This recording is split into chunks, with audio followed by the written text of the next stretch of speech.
大家好तबसुम के साथ चीनी सीखे में तमाम दोस्तों को खुशामदीद। दोस्तों, आज हम साथ साथ बीजिंग के मगरिबी इलाके में वाक़ वुली थो लॉग वर्षा म्यूजियम की सैर करते हुए रोज़मर्रा ज़िंदगी में आम बोली जाने वाली चीनी ज़बान सीखेंगे। तो आइए हम साथ साथ जाएंगे। हम दरवाजे से म्यूजियम के अंदर जाएंगे और दरवाजे को चीनी ज़बान में मन कहा जाता है।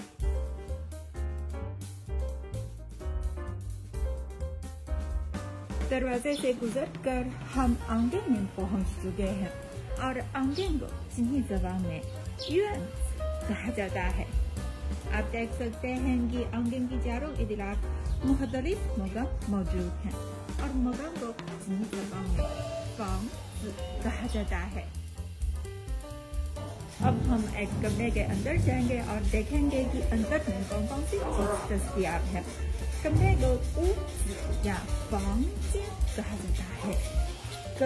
इस लॉग वर्षा म्यूजियम में 300 से ज्यादा पुराने फर्नीचर्स और 200 से ज्यादा पुरानी चीज महफूज है, जिनका माजी में हम लोग अक्सर इस्तेमाल किया जाता है। मसलन ये चूज है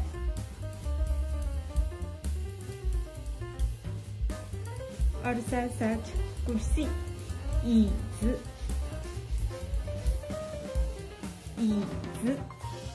और सामने है柜फिक्र न करें कि चीनी ज़बान में मेज, कुर्सी या अलमारी के लिए मुनीस या मुस्कर का कोई फर्क नहीं। यहाँ देखिए, यहाँ सबके बचपन की यादें हैं। थर्मास, नोआ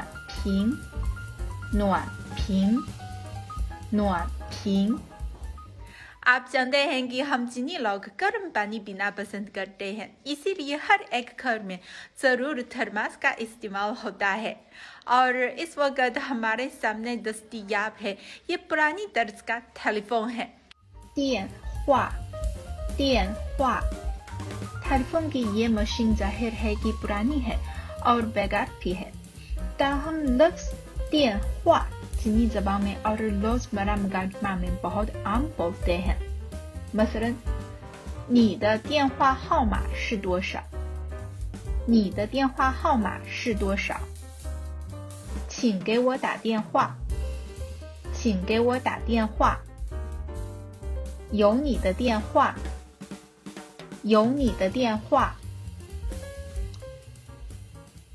बीजिंग में वाक़ इस लॉग वर्षा म्यूजियम का सैर आपको कैसा लगा? इस म्यूजियम में नुमाइश के लिए रखी जाने वाली पुरानी चीज़ों से हम माजी में बीजिंग के बाशिंदों की तर्ज ज़िंदगी के बारे में कुछ न कुछ जान सकते हैं। उम्मीद है कि आपको पसंद आया होगा।